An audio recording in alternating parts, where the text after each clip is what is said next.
नमस्कार, मैं मृत्युंजय कुमार झा और कमोडिटी सुपरफास्ट में आपका स्वागत है। सबसे पहले बात होगी क्रूड की। क्रूड ब्रेंट का भाव $77 के नीचे आ गया है और 5 महीने में सबसे कम भाव है ये कच्चे तेल का। अक्रॉस द बोर्ड आप देखिए गिरावट है, एमसीएक्स पर भी, WTI क्रूड भी नीचे है। पीछे की वजह यह है, इसके पीछे की वजह कि चीन में डिमांड घटने की आशंका और बढ़ गई है, क्योंकि मूडीज ने चीन का क्रेडिट आउटलुक घटा दिया है। इसके अलावा अमेरिका में स्टॉक बढ़ा है जबकि स्टॉक घटने का अनुमान था। जापान, यूरोजोन, यूएस के भी आर्थिक आंकड़े बहुत बेहतर नहीं हैं, तो लिहाजा डिमांड के मोर्चे पर चिंता बनी हुई है।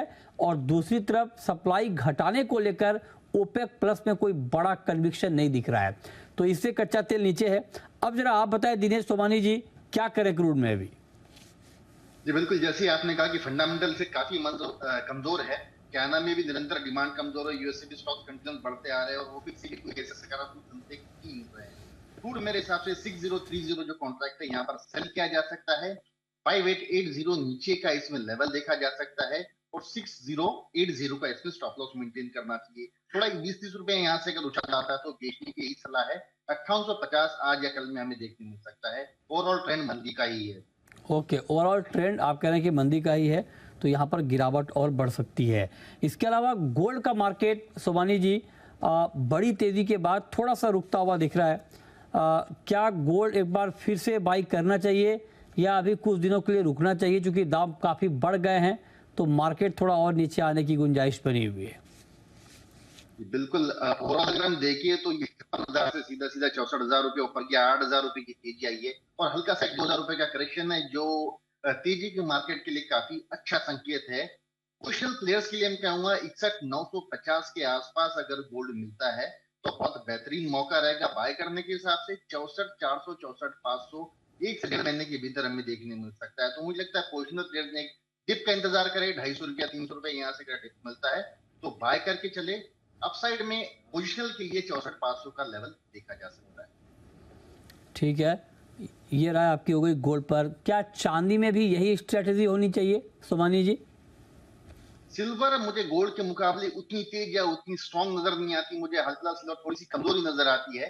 इंट्राडे अगर थोड़ा सा पुल बैक आता है कि 75,700, 750 के आसपास मुझे थोड़ी सी सेलिंग समझ में आती है। उसमें नीचे में 74,800 का लेवल इसमें देखना पड़ेगा। और पोजिशनल प्लेयर्स अगर कोई इसमें एक्यूमुलेशन करना चाहे तो 74,000, 74,100 के आसपास ही इसमें लॉन्ग टर्म के हिसाब से खरीदारी करे। अभी इंट्राडे थोड़ा सा ट्रेडिंग जोन सा मुझे नजर आता है। ओके, ठीक है, तो ये राय आपकी हो गई सिल्वर पे। मेटल में कोई कॉल सोमानी जी सिर्फ इंट्राडे के लिए?